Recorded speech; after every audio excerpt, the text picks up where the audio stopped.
Welcome to Full PreFrontal, the show that exposes the mysteries of executive functions. This show is a collection of conversations about the role of the prefrontal cortex, which impacts your focus, planning, problem-solving, emotional balance, and independence. These conversations will introduce mental tools that will empower you to shift your mindset for a successful life.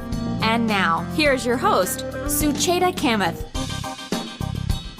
All right, welcome back to Full PreFrontal, where we are exposing the mysteries of executive function. As always, I am here with our host, Suvrat Bhargave. Good morning, my friend. This is going to be a fun conversation. I know you guys are old friends.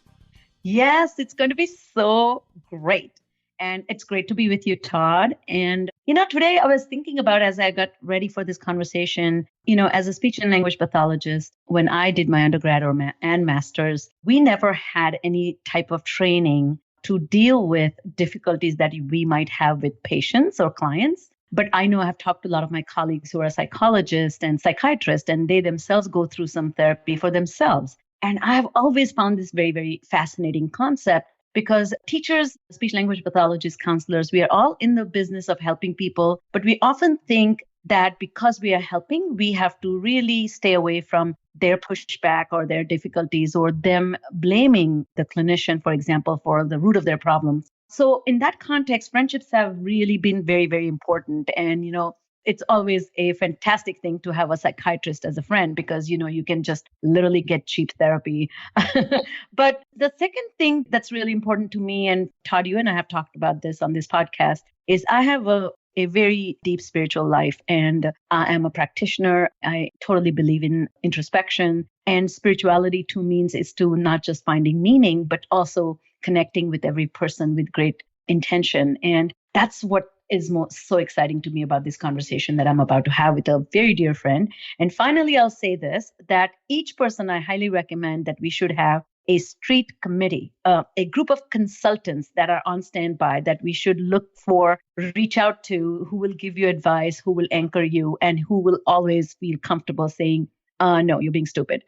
So this dear friend is that. So it gives me great pleasure and honor to introduce my very dear friend. And his name is officially pronounced Suvrat Bhargave, but I think he also is fondly known as Dr. B. He is a renowned and respected educator, author, speaker, and a board-certified psychiatrist who specializes in child and adolescent psychiatry. His uncanny ability to relate to a multi-demographic audience has allowed his practice to reach an unparalleled level of success based on empathy, education, and empowerment. And I cannot speak enough about his tender heart and deep compassion for every person that's sitting in front of him.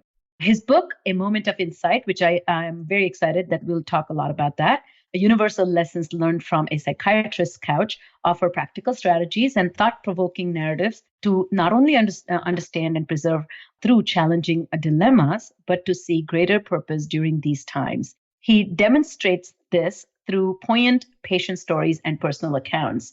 A few things about him is he's a passionate advocate for healing and empowerment. He is here to offer a message of hope to his patients and the world, and he really believes in changing each person one moment at a time. And of course, we will link up how to get in touch with him, but you can find more about him and invite him to speak at your next event. He is a superstar when it comes to talking to parents and educators. So you should visit his website, which is called drbhargave.com. So welcome to the show. And by the way, for this interview, I'm going to call him Suvi. I hope you don't mind. Welcome.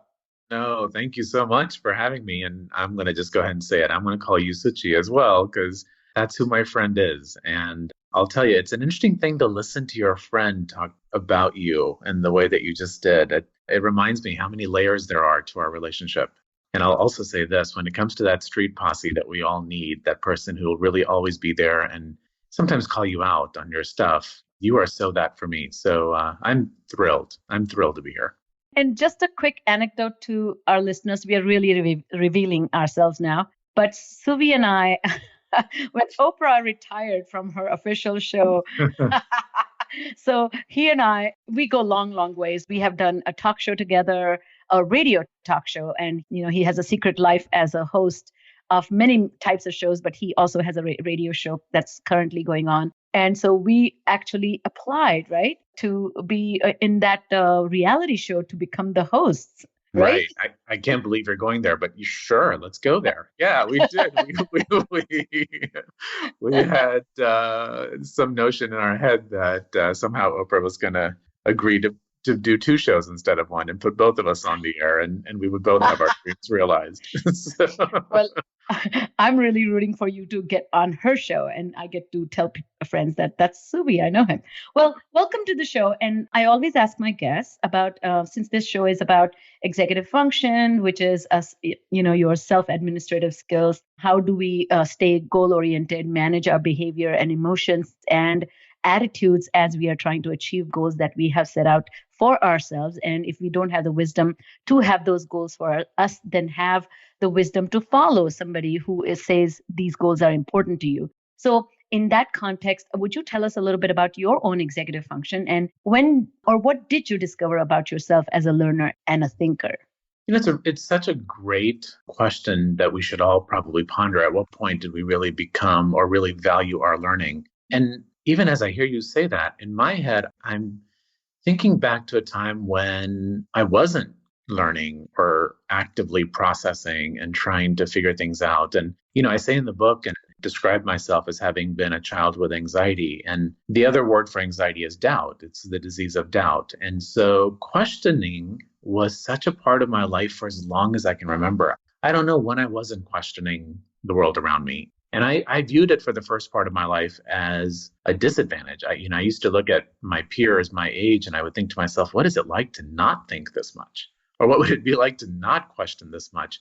So it's hard for me to remember a time when I wasn't questioning and conditioning myself to collect data and make it make sense. And so in terms of, my executive functioning, I would say early childhood. Early childhood is when I first really became aware.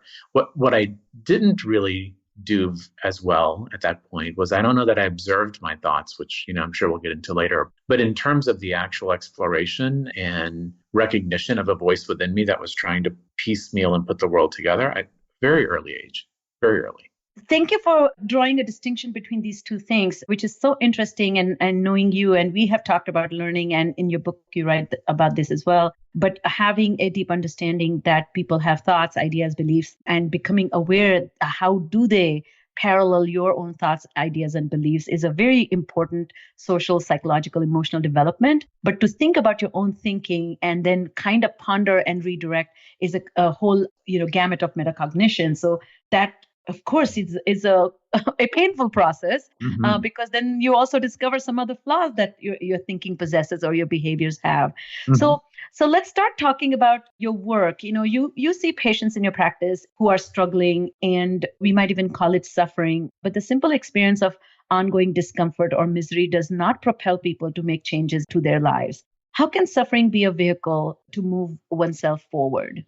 Yeah. The title of the book, A Moment of Insight, to me is the piece that is important in terms of where do you finally turn it around or have a chance to turn it around and start to make a difference. So suffering in and of itself, I think sometimes you can find yourself actually getting stuck in it. And so the idea of moving forward requires something more than suffering. And every one of us has suffered. We've all at some point felt victimized, had things that were not in our control that either happened to us or caused us to feel certain things or go through that.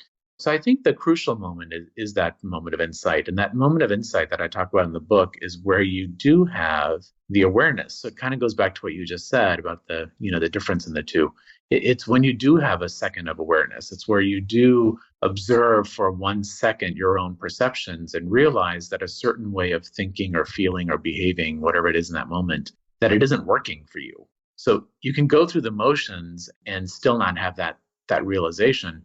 But as soon as you can look in on yourself and say, wow, this way of thinking or feeling or behaving is not working for me, then you can start to make change happen. So one of the amazing things about being a psychiatrist is that I get to witness that. I get to witness that in front of my eyes. And for some people, it's something that I might have said that got them to pause. Sometimes it's something that came out of their own mouth, but they hadn't really stopped to hear it. And that made them pause. But whatever it is, I've gotten to witness it over and over again. And it's really interesting. So sometimes it's just a tilt of the head that lets me know that a shift just happened. Yes. Sometimes it is, the person actually says out loud, wow, I hadn't thought of that. But in whatever way it presents itself, that's the piece that I find very exciting for the person sitting with me, because I know that that has the potential now for there to be a change and a way of getting out of the suffering if you can just be on the outside and see it. You surprised me when I got the pre-publishing copy of your book. In so many ways, you're a unique in your practice and your approach to psychiatry. You don't have you're a rare breed of psychiatrist who actually does do some individual work with their other than just a medication, which is such a joy for me. But you also are somebody who actually, as you said, watched that journey long enough that the transformations are visible to you, and then you make them visible to them. So, that brings me to this idea that of all psychiatric ailments that I see in my patients who have executive function challenges, anxiety seems to take the crowning glory. You say in your book, I quote, for most, anxiety is all of these things: feeling tense, worried, fearful, pressured, panicked, inadequate, and obsessive. And I just love that you summarized everything that my patients feel. A person who is highly dysregulated, perpetually scattered, late, and disorganized, seemingly callous, uncertain about goals, often is accused of being disengaged and incompetent. For this person, anxiety is just simple byproduct of having executive dysfunction. They may even appear like swan in a lake, but calm on the outside, but massive unrest inside. So talk a little bit about anxiety and how do we think about anxiety. And you write beautifully about this. There's so much hope for people who feel anxious, and not having anxiety is literally not being a human. So where's the balance? Right. No, that's a good point. It's worth saying that from the beginning of any discussion about anxiety, is that anxiety is within the range of human experience and human emotion. So there is no one listening right now who hasn't had moments of anxiety. But for those of us who identified ourselves as having been anxious people or might still suffer with anxiety, it is more intense than you would imagine it ought to be. It lasts longer in your reactions than you would imagine it should. It happens frequently in your life where you find yourself doubting. So I think people who are anxious on some level do know that there's something about the way that they respond that is greater than it should be for them, or in some ways getting in the way of how it should be. But I don't think most people know to call it anxiety. I can say that I didn't, that word, I wish that word had been introduced into my vocabulary at a younger point in my life, because I might have then recognized it as something other than my own deeper self telling me that I have reason to doubt myself and everything around me. But if you can see it as a phenomenon, as its own force, then you have a chance of not internalizing it and responding to it in a way that we think is instinctive. Right? It's almost like anxiety now walked in the door, and it's up to me to recognize when it walked into the room. So I always tell people that when I'm hoping to educate others about what anxiety is, whatever word makes sense to you, but I do want you to know that it can look differently at different times. So for some, it means being tense and on edge. And for others, it means being excessively worried. And for some, it means being fearful. And for others, it means a sense of dread. And for others, it means being obsessive. But it's all still anxiety. And anxiety being the insidious force that it is, it'll come at you a different way just when you figured it out one way. So then it'll come at you another way. Thank you for clarifying that. And I think if I can ask you to tell us a little bit more about this idea that aren't emotions showing up to get us to act? So what is anxiety telling you to do? And how can one interpret that in the right way? And as you said, anything with excess is when the regular human experience expands into a range of disability, right? Yes, absolutely. It's in such a great way to make that distinction, because you're right. Up to a point, anxiety serves a purpose, right? I mean, I always say anxiety got me through medical school. So a little bit of a nudge to, oh my goodness, I need to study. I've got tests coming up, causes me to act. And that's the thing, anxiety, when it shows itself into our space and we feel it, our body does react. And most of us have heard this phrase, you fight or you flee, right? You fight or flight response. And it's meant to do that. It is meant to cause us to act. So again, if I have a test, I should act, I should study. If I'm about to cross the street, I should look both ways. If I'm walking down a path, I should be on the lookout for a bear that might pop out in the woods. That type of thing, if that's such a thing. So it is a system that is meant to serve a function. The problem for people who have anxiety is that we often experience that alarm system in a very false way. So the way I explain it to young children is it's a false alarm that makes you think that there really is something right now in this moment that is happening that you need to respond to and in some way prepare for. In other words, fight or flee, when there really isn't. So for young kids, the way that I explain that is, again, if I'm about to cross the street, everyone understands I should look both ways. The alarm goes off, right? But if I am walking in a wide open field, a wide open pasture, and the alarm goes off, anxious people start looking. We start looking and then we start rationalizing. We bring emotion into our thinking and we start rationalizing and we do start running with the what ifs. And look, I can make any situation seem like there is imminent danger. I can tell myself that there are big tractors that actually do come on open fields and it could have been here and I might have missed it and it might have come over me. Or I can remind myself that even though it feels the exact same as what I've come to understand as an alarm, this one's a false alarm. There really isn't anything happening right now in this moment. And that's very hard. I mean, in my example, it doesn't sound so hard, but when you've felt the presence of anxiety in your life from the moment that you really had conscious awareness of your thinking, you develop a habit of responding to it. And I think that's what anxious people have a hard time then flowing against, that pattern of one what if leading to another what if leading to another what if, and preparation for something that's about to happen, or the idea that I'm not good enough. And then, you take that small thread and you unravel it to the point where I can't do anything right. So for many of us, I think that just became a habit. I think the very important distinction that you drew for us is that one is it's incessant and it's not directly proportionate to the precipitating factor, and it lingers longer than it should. Yes. And more importantly, as you see, particularly with the kids that you and I serve, that there is a reason for them to be anxious. They are disorganized. So if they begin to panic that, oh my God, I haven't studied or I don't have a book, they have a legit reason. So it's not that they are even making it up. But just because somebody's anxious, they will not take the right steps. And that's where there's a disconnect that anxiety doesn't serve and doesn't end in itself.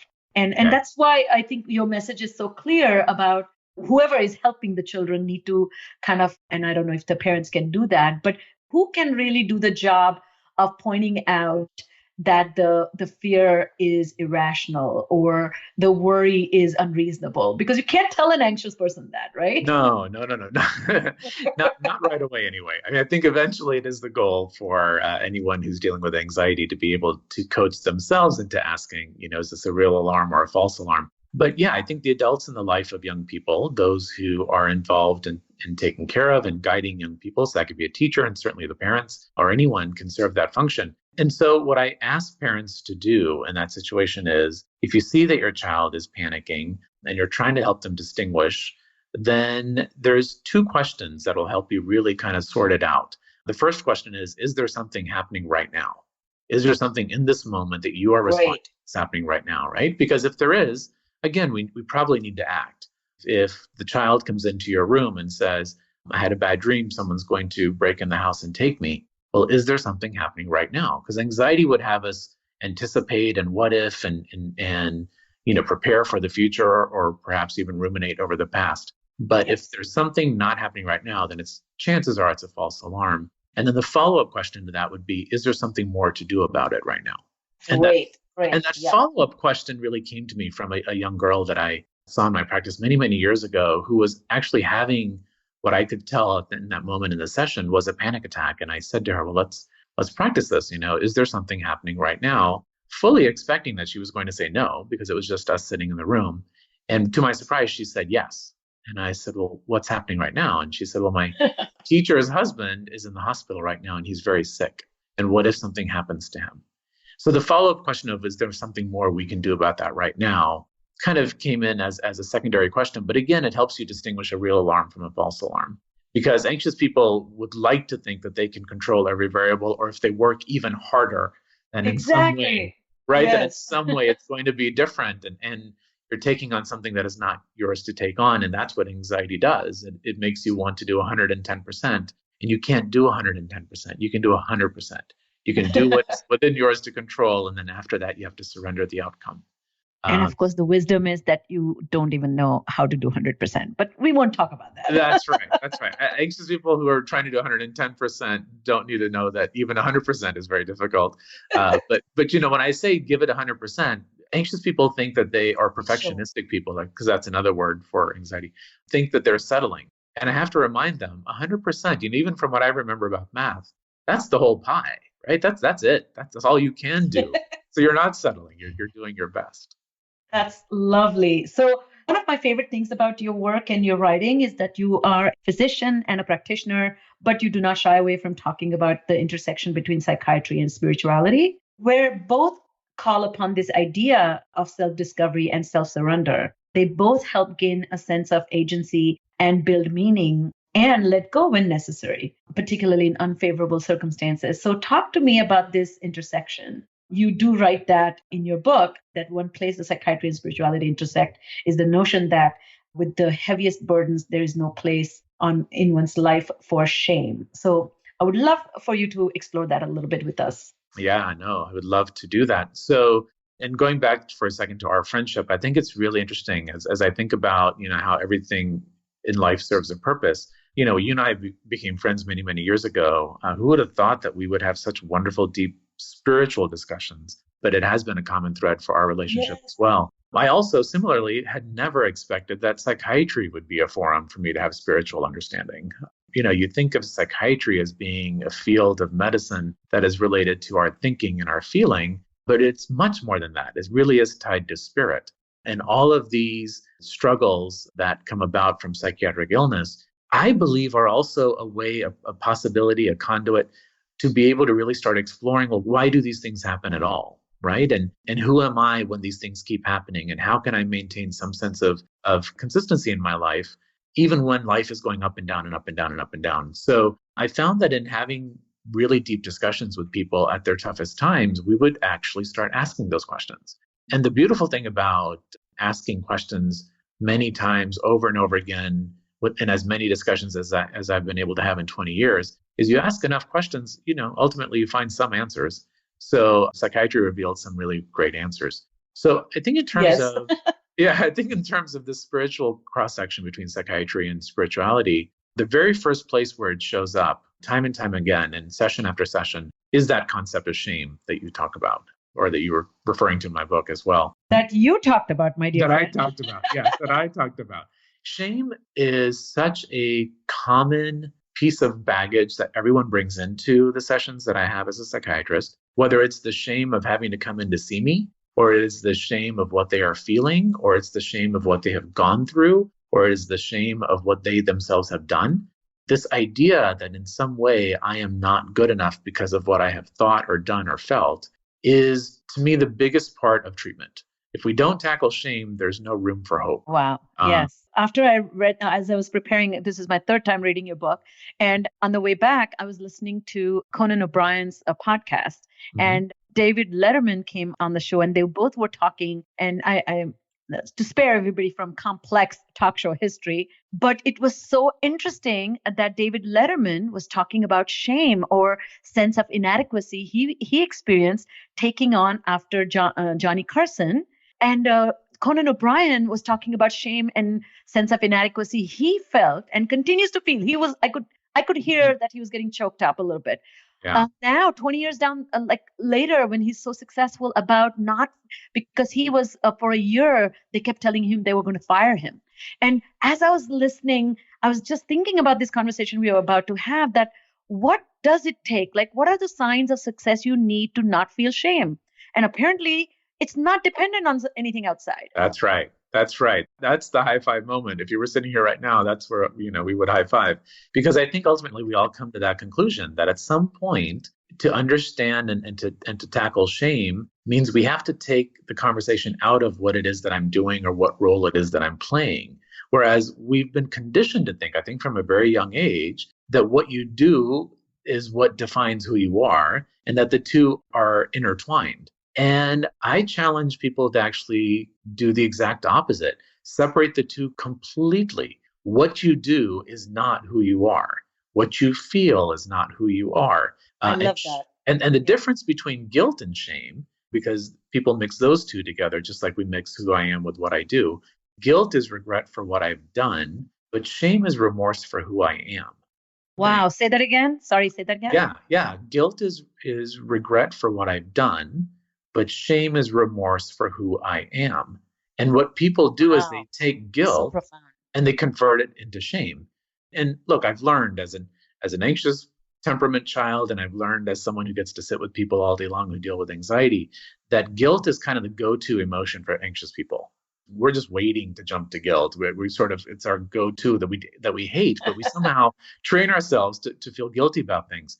There is one purpose of guilt. The one purpose of guilt is to teach you. So if you ever feel guilty, stop and ask yourself, what should I have, could I have, or should I be doing differently? And then really learn it, right? Really learn Yes. it and then make amends if you need to. And then finally, the most important part about guilt is release it. Say thank you to it and release it. But people hold on to guilt, or they feel guilt when there was nothing to learn, and it becomes shame. And shame is so much heavier.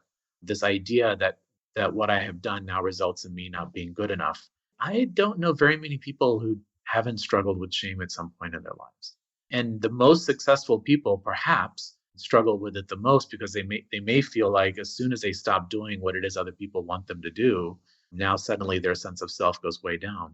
So not surprised to hear someone as famous as Conan O'Brien would still suffer. I think until you define who you are, that has nothing to do with what you do and no role that you play, it will continue to hurt you. And I think one thing that I picked up from you is this idea that guilt is there to teach you something, learn from it, and let it go. And guilt, as I read from literature, talks about is a moral emotion that says you didn't do what you were supposed to do. So as long as you frame it that way and say, oh, wait, I didn't do it. So maybe I was supposed to wish my mother on her birthday and I forgot. Oh, how bad, my bad. But the guilt is you never call her because now you're feeling shame that I'm a horrible son or daughter. That's right. That's exactly it. So the guilt part of it was the piece that was supposed to say you did do something you shouldn't have done. And look, I've done at least 3 things today I probably should not have done. And I hope that I feel guilty about it and I hope that I learn from it. And hopefully I'll make amends and I'll move on. But if every time I did something wrong or felt something that was bad, if I thought that was a reflection of who I really am, then you can see why making a mistake would carry such a heavier weight than it really needs to. So for me, I can say that as a child who felt like I kept making mistakes, and then I had my life that were done to me. I mean, every experience in my life seemed to, in my head as an anxious person, indicate that I wasn't good enough. So at some point, I had to, just like all my patients have to, and the listeners will certainly understand this too, at some point you have to tackle that. You cannot go through life fooling yourself that as long as I do good, that I'm going to be fine, because there's no one who can perpetually do good things all the time. And yet we need a sense of ourself that is constant. We need to know that no matter what happens today, I will still be innately worthy and good and lovable. And if you do have that, well, then, bring life on. Life is just life. But if you don't have that sense of who you are, then it is up and down. If you just saw me here, I'm sitting here speechless and nodding my head vigorously. I hope I don't knock the microphone off. But yes, I think that's why this message is so powerful, that the change should be not yielded or desired because there's something wrong with you, because that's what the people on this earth do. We are here to make changes because change is a greater sense of attainment, and the only attainment. I mean, I always like to frame it for my patients and clients that by making changes in you, you're making an environment around you a better place for people to be in. And that's the gift. So you don't need to go to a store and buy a gift. Just the fact that you change, that's a gift. Yeah, that's beautiful. That's a wonderful reframe, right? I mean, because again, we tend to view making these mistakes as such a heavy negative burden. But you're exactly right. I mean, anything that allows for us to evolve is a gift to ourselves as it is to the people in our lives. It's exactly right. So what we know about executive function is that it's a set of skills that help us organize our ideas, guide our emotions, so that we can take better decisions and make good choices. So how do psychiatric conditions complicate the self-regulation and interfere with the decision-making and problem-solving, which is so essential for self-management? Well, whether it's depression or it's anxiety or really any of the conditions that I get to see in my office, it'll definitely throw your thinking off when you're feeling a certain way, right? So we tend to feel something and then think something and then act on it. And so our feelings of sadness or irritability or anxiety ultimately is going to affect our thinking process, which you are much more the expert on than I am. But I can tell you that as someone who's an expert on feeling always results in thinking that is in some way skewed. And thinking that Yes. is skewed will then result in behaviors that will ultimately not be in your best interest, perhaps. So I think one leads to the other and they just siphon into the other. You know what it does is it changes the inner dialogue, the self-directed talk that we often use as a tool to guide and self-regulate, that becomes quite skewed, as you mentioned, and becomes tainted. You become the worst, sour mouth Yeah. friend who's always annoyed that you have to do it. That's right. That's right. There's a couple of exercises I describe in the book about how, even for myself, I had to turn around. Once I realized that the dialogue wasn't serving me, the dialogue in my head, I had to find a way to change it. And so the 5 gifts was a way of doing that. But also one of the other things that I did for myself, and this really changed my life, is what I call the kind of the reverse golden rule. So, do unto others as you would have them done to you is the rule. But my rule became I would only do unto myself as I would do unto others. So as someone who had a lot of Wait, back up. empathy, So yeah, talk about both of these things. These are so valuable. So can yeah. we backtrack and talk about 5 gifts first, or you can talk about reverse golden rule? Because 90% of the kids that I work with, or adults I work with executive function, they're famously unkind to themselves. Right. And their years of hardship and difficulties in not yielding the desirable goals and never feeling fully self-actualized, they often are framing their entire life that I am no good and nothing I touch is worthy. So Yeah. talk us through that very quickly, Yes. if you don't mind. Yeah, no, I would love to. I'll come back to the 5 gifts. I think that the reverse golden rule to me, when I say that it changed my life, that's not meant to be dramatic. It really, really changed my life. I recognized in doing the exercise of the 5 gifts that one of my gifts, which I'll talk about in a second, is empathy. I know I have empathy. And even back then when I was my most insecure self, I couldn't deny that I had empathy. I could understand how other people felt. And so as someone who had a great deal of empathy, I was and am a tremendous friend because empathy lends itself to good friendship, right? If I can understand how you feel, I can relate more to you. And what I realized was that as a good friend, there were things that if someone came up to me at a difficult time that I would say truthfully to them to help them to feel better and see things differently, which is why people would come to me over and over again. So even before I became trained to be a psychiatrist, I was listening to people's problems because my friends would come up to me and be vulnerable and talk to me. But what I realized was that in my head, I would say things to myself that I would never say to someone in that same scenario. If someone came up to me in a time of feeling overwhelmed, I would never say the things to them that I did to myself. I somehow took pride in being my own worst critic. And that's a terrible thing. I tell kids now you should only ever be your own worst critic if you're also going to be your own best supporter. Yes. So if you can do the balance of that, then fine. But otherwise, really, to be your own worst critic is not a good thing. So I charged myself at a point in my life that if I wouldn't say it out loud, I can't say it in my head. And I was so surprised how often I would catch myself about to say something else to myself that I would never say out loud. And then I would stop myself and say, well, then you can't say it. Stop. You can't say it. And what I came to realize was that the most abusive relationship I had in my life was the one I had with my own inner self, and that had to change, that it was taking a toll, that I was feeling empty, and my soul was trying to tell me something has to change. That was my moment of insight. Something has to change. So the reverse golden rule became my way of catching it and then trying to stop the pattern. And it did that. It did do that for me. So that was powerful. Wow, very, very powerful. I can maybe translate that the way I'm thinking for myself. Like I had a friend who was a psychologist, and he used to say, every day you get up and you're standing for election, and you have to go canvassing to get every single vote. So part of what you need is a PR manager. So if you're going to carry your worst critic with you, then take your PR manager too. Yeah, there you go. There you go. I needed a good PR manager for the first half of my life. I didn't even know I was missing that person in my life, but I was missing it for the first half of my life. And I think that's what happened, is that because I didn't have that balance, the weight of walking around the world top heavy, if you will, with thoughts that were only about what I wasn't doing well, only noticing the things that weren't going right in my life, is why it finally all hit a wall around the age of 20. And I finally realized I've got to change this, because if I don't change this, I can't keep going. I can't keep going the way that it is right now. It has to change.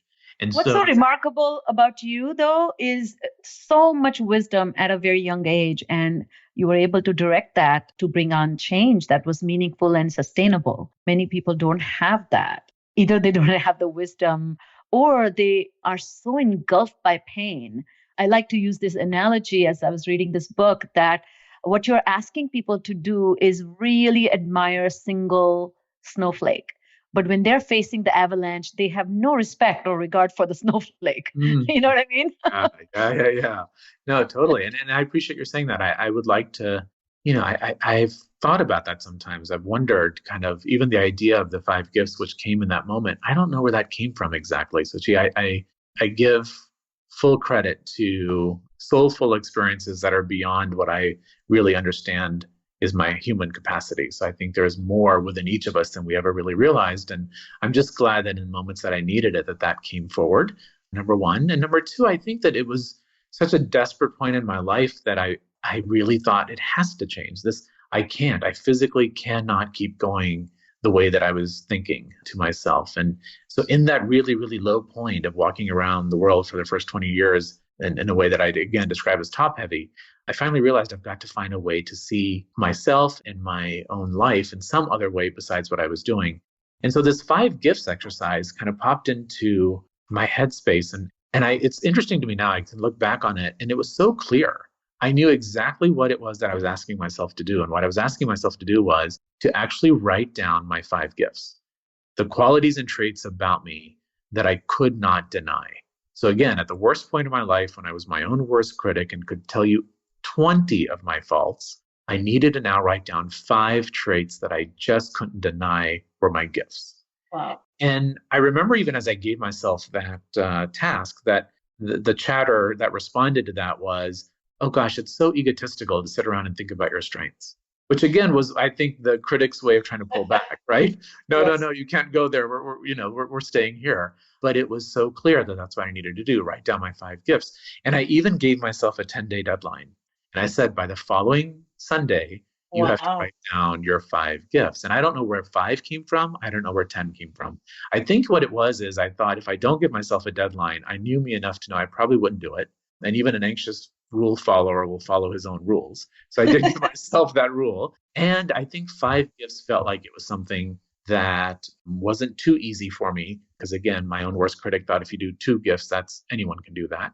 And yet it wasn't so impossible. So I did that. And if you've never done this task, I would really encourage listeners to do it, because it was, again, in no dramatic term, it was life-changing. And it took all 10 days, by the way, for me. I thought I would give myself plenty of time. But I remember Sunday night telling my roommates that I had a big test and going to my room and closing the door and trying to think of the 5th gift.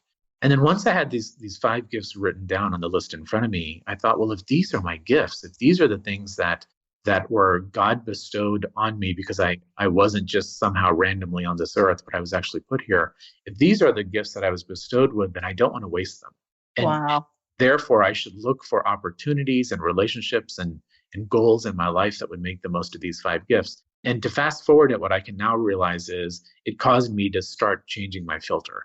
So I wasn't just going through the day looking at what I didn't do well. I was now going through the day trying to find an opportunity to use at least one of my 5 gifts that day. And in doing so, I realized that the opportunities were everywhere, because again, these gifts are just an innate part of me. And so I couldn't help but use them, or I couldn't help but find opportunities to be able to use them. And so it started the balance of not walking around the world so top heavy. And even on a terrible day, even when I thought I'd messed up all over the place, I couldn't deny that I had used at least one of those gifts. Wow. And you actually listened to yourself. I Yeah. mean, talk about the growth where you actually believed yourself and you had the kindness and compassion to accept it, Yeah. which Yeah. just shows a great, incredible inner growth. And you did that by yourself. And that just gives me so much hope for all those people who struggle and don't necessarily put weight on this process or give that process a chance. Do you mind telling us what those 5 gifts were? So I say in the book that I never do tell anyone what the Oh, five okay. gifts Yes. are. However, the reason for that is not because I wouldn't love to. I would actually love to tell you what my 5 gifts are. I don't, because I'm trying to make the point that when you write down your gifts, it's for you to get to know you. And Yeah. as soon as you share it with someone, the tilt of their head or something about the way they reacted might make you somehow doubt the experiment. And now that I've proven it to myself, there's no doubting my 5 gifts. But when you first start doing this, you really ought to not share it so that you don't have that happen. But the one gift that I do share is the one that I've already talked about that I knew right away. It was the very first one that I wrote down on that list and presented itself quickly, and that was empathy. I knew I had empathy. So as an example, what I would tell you is on a very bad day, if I was noticing everything that I didn't do right, I would in the midst of that horrible day say, wait a second. You say you have empathy, show me. And it really was just like that. It wasn't even so much of a loving, oh, come on, you have empathy, you can do this. It was a, you think you have empathy, fine, show me. And I would immediately sort of walk out back into the world looking to find a way to use empathy. And of course, it would show up all over the place because again, you can't help but use your gifts, and they do show up everywhere. And so I would use my empathy, and then I would walk away from an interaction or even a thought that used empathy, and I would mentally pat myself on the back and say, "All right, you know what? You do have empathy." And it was my way of becoming my best PR person because a good coach will tell you what you should do, but a good coach will also say, hey, that was really good. And Yes. that's what I had shifted to, what I didn't realize. Well, as we come to the end of this podcast, I cannot believe the time has just flown by, I guess. I wanted to talk about your last chapter, which is my favorite, and I understand it's yours too. Yeah. And you titled it so appropriately, Wielding Hope. So tell us why you titled it that way. What do you want our listeners to think about with respect to their destiny, agency, and suffering? And why should we keep the flame always burning, no matter how hard the journey might be? I feel like in reflection of my own experiences, but more so in the privilege of getting to sit with people in these difficult times, that the unspoken force that was always in the room was hope. So you wouldn't even have made the appointment if you didn't have some hope that it could get better. And hope to me is simply the possibility of something good. It doesn't even have to be proven in that moment. It's just the possibility of something good. So you wouldn't have shown up in the office if it wasn't the possibility of something good. We wouldn't hold on if there wasn't a possibility of something good. So ultimately, without even realizing it, what was getting us to just take the next step in our own suffering was hope. And the hardest thing to deal with, and for people who have experienced depression, I think this is the heaviest price of depression, is that it's very, very hard in certain moments to find hope. And people in those moments do not think that there is any hope. And what I would want listeners to know is hope was always there. It can be really, really hard sometimes to remind ourselves or to see it, but it's in the background the entire time. And so the chapter is called Wielding Hope. And the idea of that is if it's always there, as hard as it might be to see it in any given moment, know that it is, and know that with effort, and sometimes great effort, you can tap into it. And not only tap into it, but then actually wield it. Because again, the greatest weapon against fear is hope. And if there are if there's two big forces in our life, if one is love and one is fear, then the greatest weapon against fear and the greatest weapon that love allows us is hope, the possibility of something good. So I would tell you that in whatever moment I thought that I had messed up so much, or that things had happened to me that were clearly showing me that I wasn't good enough, God's grace was that I could find some sense of hope. And sometimes it was the person in my life who told me how much they loved me. Sometimes it was I got a good grade and I couldn't deny that. And I was like, wow, I guess there's a possibility I might pass this class. Or, whatever it was in that moment, I feel like God, the universe, the grace of that force was that it allowed me to have hope even in the worst of times. So I do think it is crucial that we recognize the value of hope so that we can use it purposefully. Wow. You know, what makes me so happy right now Yeah. is we have had these conversations forever. And every time I'm with you, I feel like I need to take out my notebook or something or recorder. Now this is forever captured. And I mean, these beautiful ways that you phrase things and the way you speak, and there's genuine compassion and caring and a incredible sense of peace and optimism. And nobody will ever say that you work with people who are going through hardship, because you look like you're walking in a park with them as if it's a sunny day and they are with Suvi. Yeah, and I appreciate that. And again, life happens, and there are times in my life where I'm on the down, and there's times where I'm on the riding the wave. And knowing who you are, knowing that there is hope, and knowing that there's always purpose in things isn't a Pollyanna, rose-covered glasses, false optimism. It's an assurance that despite it all, there is an innate worthiness within me, which I believe is that spark of a divine, that there is reason why things happen, and it's up to me to glean from it what I can. And as long as I can understand that there's the possibility of something out there that could be better, then I need to keep going. So I believe that that is really the reason why I can now approach life in a way that I could never have imagined when I was a child or in my 20s. Well, thank you for capturing these brilliant ideas into a book so people can read it. I have bought books so that I can give. As you know, I'm on a sabbatical, so I don't have a lot of clients that I'm working with. But this has been one of my gifts to them, a simple little manual for life that we don't often get.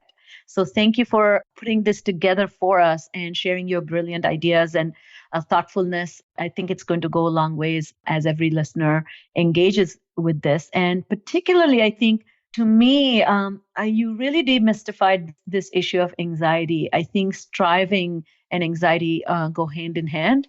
And every day we get up and there is an incredible striving that we somehow are woken up to, but that is not to be considered as a flaw or a folly. Some of us may have in a greater amounts than necessary, but I really appreciate you taking the time. Any parting wisdoms as we call it a day? I think you and I have shared so much wisdom today, and we will continue to do so in our discussions. But I'm sure that the listeners not only get that when they listen to your podcast, but I would encourage, to me, wisdom is knowledge that is gained from living life. And yet, what good is wisdom if you hold on to it? So my last word to people is share the wisdom. And wisdom doesn't mean I know stuff and you don't know stuff. It means this is what I know. Tell me what you know.